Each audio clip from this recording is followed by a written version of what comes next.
भविष्य में जब भी कहीं भीम आर्मी का जिस पैमाने पर भी इतिहास लिखा जाएगा जी, छोटे पैमाने पर बड़े पैमाने पर फेल होती है सफल होती है, मैं ये नहीं कहता जी, ये तो हमारे सब कर्म के आधार पर सफल होना और विफल होना हमारे ऊपर है, जी, परिस्थितियां भी होती हैं। मैं इतना जानता हूं, कोई कहे ना कहे, लेकिन राहुल नागपाल एक भीम आर्मी का उनमें एक वो स्तंभ है जिसको कभी भुलाया नहीं जा सकता। जी, राहुल नागपाल ने अपनी अहम भूमिका निभाई।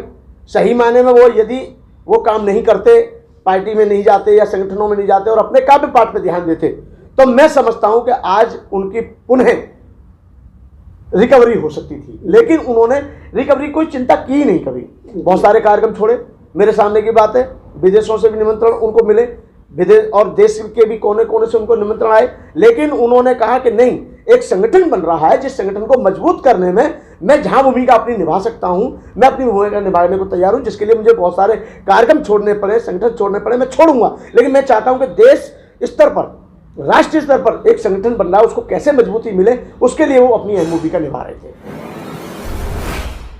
सभी साथियों को क्रांतिकारी जय भीम, नमो बुद्धाय। आप देख रहे हैं संत आवाज टीवी और मैं मनोज अग्रवाल। मेरे साथ हमारे बौद्ध भिक्षु बीपी थिरोज्योति जी हैं, किसी नाम के मोहताज नहीं है। बीपी थिरोज्योति जी जहाँ जहाँ भारत के अंदर बौद्ध धर्म के लोग, बौद्ध समुदाय के लोग रहते हैं, वहाँ वहाँ बीपी थिरोज्योति जी का नाम कोई अछूता नहीं है। आज हम पहुँचे दिल्ली लोनी रोड स्थित संगाराम बुद्ध विहार पर। पहले थोड़ा सा इस बुद्ध विहार के बारे में बात करेंगे, लेकिन आज का जो ये साक्षात्कार है वो बुद्ध विहार को लेकर नहीं है। आज का साक्षात्कार हम किसी और विशेष मुद्दे को लेकर बंते जी के पास पहुंचे हैं। बंते जी, पहले तो बंदनामी आपको, फिर बार बंदना। सबसे पहले मैं सभी देशवासियों को मंगल कामना देता हूँ, सबका जीवन सुखी संपन्न कुशल रहे। और संगाराम बुद्ध विहार आप सभी बौद्ध उपासकगणों के महत्वपूर्ण योगदान की देन है। काफ़ी पुराना बुद्ध विहार है। इसके संस्थापक पूज्य भदंत धम्मथिरो महाथिरो जी हैं, जो कि अब इस दुनिया में नहीं रहे। उनका निधन, उनका परिनिर्वाण 2008 में हो चुका है और 24 जुलाई को उनकी हर बार पुण्यतिथि बड़े हर्षोल्लास के साथ मनाई जाती है, लेकिन इस बार शायद देश में जो व्यवस्था चल रही है उसको देखते हुए शायद ना मनाई जाए। फिर भी वो एक बंधन के पात्र हैं, क्योंकि उन्होंने एक भव्य बुद्ध विहार का निर्माण दिल्ली जैसे शहर में संगाराम बुद्ध विहार के नाम से निर्माण किया है। और एक बुद्ध विहार है तो आज ये समाज के लिए है और समाज का इसमें बहुत बड़ा योगदान है। अब आइए साथियों, चलते हैं। आज जो हम बंते जी के पास पहुंचे हैं, क्यों आज हम पहुंचे हैं? कल रात एक पोस्ट आई, भारत के जाने माने राष्ट्रीय कवि राहुल नागपाल, वो अपनी पोस्ट एक डालते हैं, वो लिखते हैं, भीम आर्मी प्रवक्ता पद से मैं इस्तीफा दे रहा हूँ। इस बुद्ध विहार का और भीम आर्मी का क्या संबंध है, उसको मैं आपको बताने की कोशिश कर रहा हूँ। जब चंद्रशेखर रावण जेल में थे तो ये वही बुद्ध विहार है जहाँ पर जो दिल्ली के जो समाजसेवी थे वो इकट्ठा हुआ करते थे और योजनाएं बनाते थे कि भीम आर्मी को किस तरीके से देश के कोने कोने तक पहुँचाया जाए। राहुल नागपाल, चूँकि उस समय तक उनके पास कोई पद नहीं था, लेकिन एज ए कवि, एज ए राष्ट्रीय कवि, वो मेरे साथ भी कई बार दूसरे समाजसेवियों के साथ जेल में चंद्रशेखर से मिलने गए। वहाँ पर उनकी चंद्रशेखर से बात होती है, चंद्रशेखर उनको राजी करते हैं कि वो उनके साथ मिलकर काम करें। चंद्रशेखर बाहर निकल कर आते हैं। सुजीत सम्राट को राहुल नागपाल जी के विशेष आग्रह पर दिल्ली का प्रदेश प्रभारी बनाया जाता है और राहुल नागपाल को प्रदेश प्रवक्ता नियुक्त किया जाता है। जी हाँ, कुछ समय बाद इसके अंदर पूर्व मंत्री, बहुजन समाज पार्टी की सरकार में पूर्व मंत्री दद्दू प्रसाद जी भी राष्ट्रीय प्रवक्ता के पद पर रहे।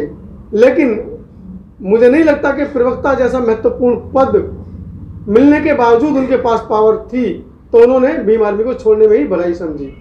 कल राहुल नागपाल ने भी एक अपनी पोस्ट से जाहिर कर दिया है कि वो भीम आर्मी के हिस्सा नहीं है।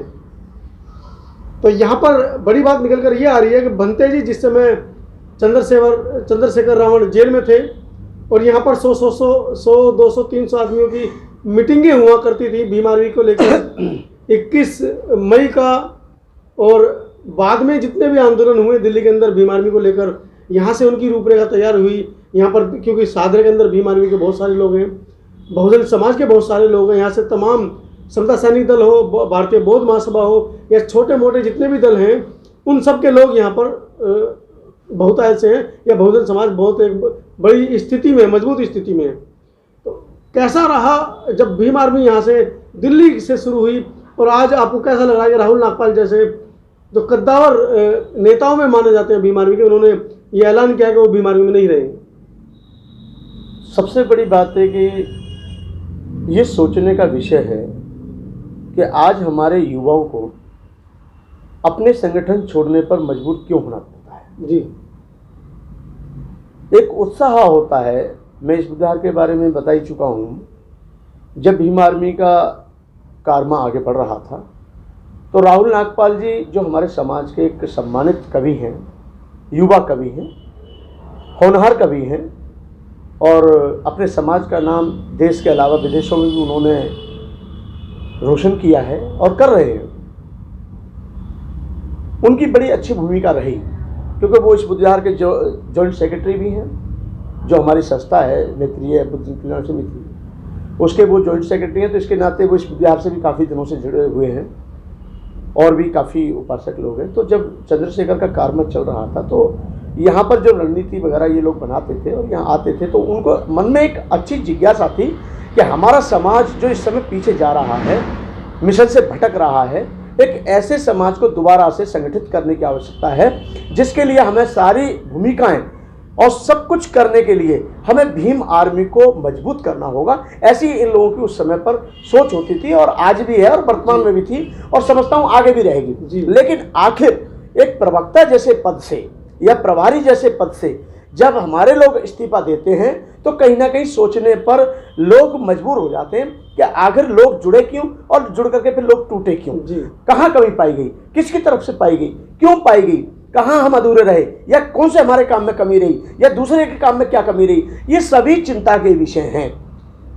बाबा साहब डॉक्टर अंबेडकर के बाद से लेकर के अब तक, या बाबा साहब अंबेडकर ने जो भी संगठन अपने समय पर भी जो बनाए थे, जिन्होंने स्वयं परम पूज्य बाबा साहब डॉक्टर अंबेडकर ने स्थापित किया था, जैसे भारतीय बौद्ध महासभा, समता सैनिक दल, और भी पार्टी भी थी, रिपब्लिकन पार्टी ऑफ इंडिया, आखिर सबके टुकड़े होना, सबको खंडित हो जाना, सब में से लोग टूट टूट कर चले जाना, फिर उन्होंने अपनी अपनी संस्था और बनाई। तो ये बाबा साहब अंबेडकर के उस वाक्य का सबसे बड़ा उल्लंघन हुआ, जो बाबा साहब अंबेडकर ने कहा है कि संगठित रहो। जी, और बाबा साहब अंबेडकर के 3 मंत्र पूरे विश्व में जाने जाते हैं, शिक्षित बनो, संगठित रहो, संघर्ष करो। शिक्षित बने लो, लेकिन शिक्षित बनने के साथ साथ जब संगठित होने की बात ही आई, तो वो संगठित कैसे हुई ये समझ नहीं आ रहा है मेरे। जैसे मैं उदाहरण देना चाहता हूँ कि चाहे वो भीम आर्मी हो, बहुजन समाज पार्टी हो, चाहे वो रिपब्लिकन पार्टी हो, भारतीय बौद्ध महासभा हो, कहीं ना कहीं लोगों में अपना निजी स्वार्थ आ जाता है।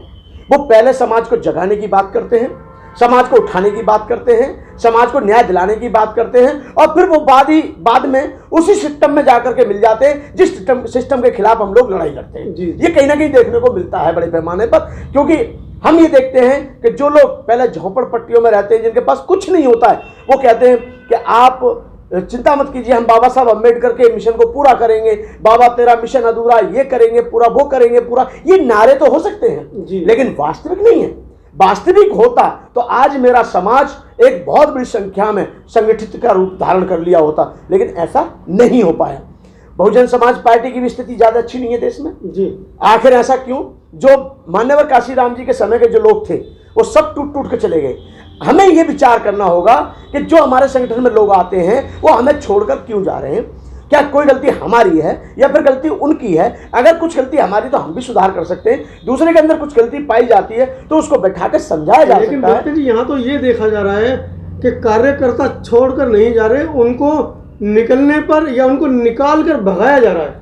जी, तो आखिर कहीं ना कहीं मैं ये मानता हूं कि जो पार्टियों के राष्ट्रीय अध्यक्ष हैं या संगठनों के सर्वे सर्वाएं, संगठनों के मालिक हैं, उनको ये डर रहता है कि कहीं युवा कवि जैसे लोग या जागरूक लोग अगर हमारे संगठन में आ गए तो हमारी जो अपनी जो तानाशाही चलेगी संगठनों में वो खत्म हो जाएगी, हमसे आगे ना निकल जाए, हमसे आगे ना निकल जाए। ये कहीं ना कहीं उनके अंदर भय और डर बना रहता है। इसका कारण यह है कि वो सफल नहीं हो पाते हैं और वो चंद दिनों तक चंद दिनों तक समाज को गुमराह कर सकते हैं, भ्रमित कर सकते हैं। जैसे जैसे समाज जागरूक होकर चला जाता है वैसे ही समाज से वो लोग सब टूटते चले जाते हैं और वो कहीं ना कहीं फिर चंद लोगों के साथ उनको राजनीति करनी होती है और उतनी राजनीति होती रहती है जितने में उनकी रोजी रोटी चल सके, उससे ज़्यादा नहीं। बनते जी क्या लगता है, राहुल नागपाल जिस समय अपने पीक आवर पर थे, 2017-18 की ये बात है, पूरे देश के अंदर वो भ्रमण कर रहे थे, 22-23 राज्यों में वो लगातार अपने काव्य पाठ से बाबा साहब के विचारधारा को फैला रहे थे, जन जन तक, तथागत बुद्ध को जन जन तक फैला रहे थे।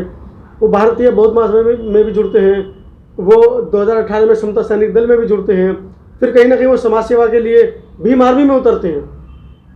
अपने कैरियर को दांव पर लगाकर, जो कवि का जो कैरियर था उसको दांव पर लगाकर वो निष्ठा भाव से लग जाते हैं काम में, और आज उन्हें पछतावा हो रहा है कि अगर मैं काव्य पाठ से ही अपने समाज को चेताता रहता तो शायद आज मेरी स्थिति या मेरा जो मुकाम है वो कहीं और होता, बनिस्पत इसके कि दिल्ली जैसी एक, जहाँ से पूरे देश की राजनीति, पूरे विश्व की राजनीति भारत की अगर माने तो दिल्ली से ही प्रभावित होती है। दिल्ली जैसी जगह से उन्हें राष्ट्रीय प्रवक्ता पद से अपना इस्तीफा देना पड़ रहा है। जहाँ तक राहुल नागपाल का सवाल है जी, राहुल नागपाल ने अपने कैरियर, अपने परिवार की जी, परवाह न करते हुए दिन रात एक किया संगठन को खड़ा करने में, और अगर भविष्य में जब भी कहीं भीम आर्मी का जिस पैमाने पर भी इतिहास लिखा जाएगा, जी, छोटे पैमाने पर, बड़े पैमाने पर फेल होती है, सफल होती है, मैं ये नहीं कहता, जी, ये तो हमारे सब कर्म के आधार पर सफल होना और विफल होना हमारे ऊपर है, जी, परिस्थितियां भी होती हैं।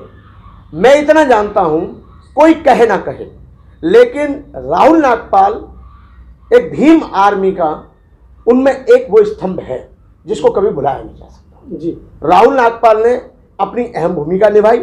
सही मायने में वो यदि वो काम नहीं करते, पार्टी में नहीं जाते या संगठनों में नहीं जाते और अपने काव्य पाठ पर ध्यान देते, तो मैं समझता हूं कि आज उनकी पुनः रिकवरी हो सकती थी। लेकिन उन्होंने रिकवरी कोई चिंता की नहीं कभी। बहुत सारे कार्यक्रम छोड़े, मेरे सामने की बात है, विदेशों से भी निमंत्रण उनको मिले, विदेश और देश के भी कोने कोने से उनको निमंत्रण आए, लेकिन उन्होंने कहा कि नहीं, एक संगठन बन रहा है, जिस संगठन को मजबूत करने में मैं जहां भूमिका अपनी निभा सकता हूं, मैं अपनी भूमिका निभाने को तैयार हूं। जिसके लिए मुझे बहुत सारे कार्यक्रम छोड़ने पड़े, संगठन छोड़ने पड़े, मैं छोड़ूंगा, लेकिन मैं चाहता हूं कि देश स्तर पर, राष्ट्रीय स्तर पर एक संगठन बन रहा है, उसको कैसे मजबूती मिले, उसके लिए वो अपनी अहम भूमिका निभा रहे थे।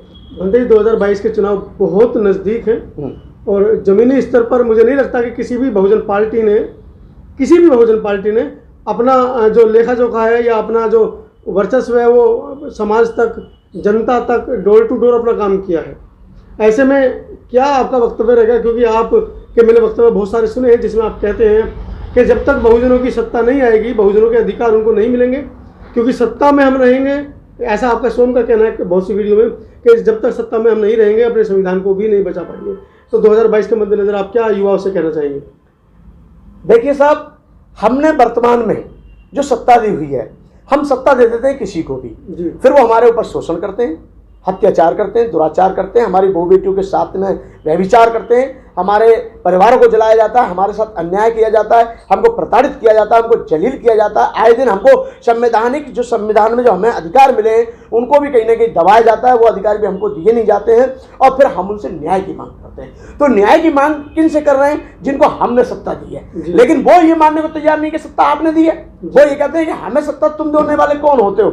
हमें सत्ता मिली है, चाहे वो ईवीएम के दम पर मिली हो, चाहे कैसे भी मिली हो, अब हम अपनी मनमानी करेंगे, ऐसा नहीं है। इसलिए मैं कहता हूं कि बहुजन सरकार का होना, बहुजन समाज का सत्ता में आना बहुत जरूरी है देश में। चाहे वो यादव समाज हो, चाहे वो एससी हो, एसटी हो, बैकवर्ड हो, और यहाँ तक कि माइनॉरिटी हो, उन सबको संगठित होकर के एक ऐसी समाज को, ऐसी सरकार को लाना चाहिए जो जनहित में कदम उठाए, सबके हितों की रक्षा करे और सही दिशा में हमारे देश को लेके जाए। हम बहुजन समाज के समस्त जितने भी संगठन हैं, पार्टियां हैं, और जितने भी SC, ST, OBC, backward, minority, इन सबको कहेंगे कि आज आपको जागरूक होने की ज़्यादा आवश्यकता है। और 2022 में जहाँ तक उत्तर प्रदेश का सवाल है, वहाँ पर मैं समझता हूँ कि मुझे ऐसा लग रहा है कि पार्टी अपने, जो पार्टी हमारी अभी, क्योंकि फिलहाल बहुजन समाज पार्टी को ही जाना जाता है जी, और ये जी बहन जी किस प्रकार से दिशा निर्देश समाज को देंगी, किस प्रकार से अपने कार्यकर्ताओं को देंगी, क्योंकि बहन जी मिलने जुलने में तो शायद ज़्यादा वो रखती नहीं है, मैं आपको स्पष्ट बता दूं। और लेकिन मैं समझ सकता हूं क्या परिस्थिति है उनकी, मैं उस बात पे नहीं जाना चाहता। अपना अपना प्रोटोकॉल होता है, मैं उनके कार्य का सम्मान करता हूं। और जहां तक सवाल है, मुझे उम्मीद है पूरा कि कहीं ना कहीं 2022 में सत्ता बहुजन की ओर है।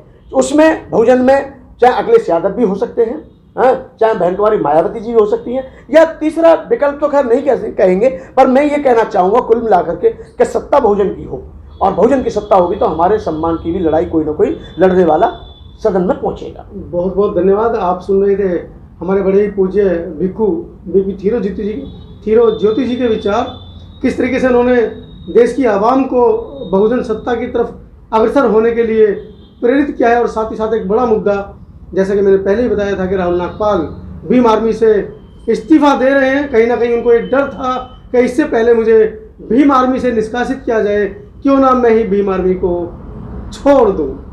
इस बारे में राहुल नागपाल से ही बात करेंगे। विदा दीजिए। वीडियो अच्छी लगे, भंते जी के वक्तव्य आपके दिल को छुए तो लाइक और कमेंट करना ना भूलें। और अगर चैनल पर नए हैं तो चैनल को सब्सक्राइब कर घंटी पर आल वाला बटन दबाना भी ना भूलें। धन्यवाद।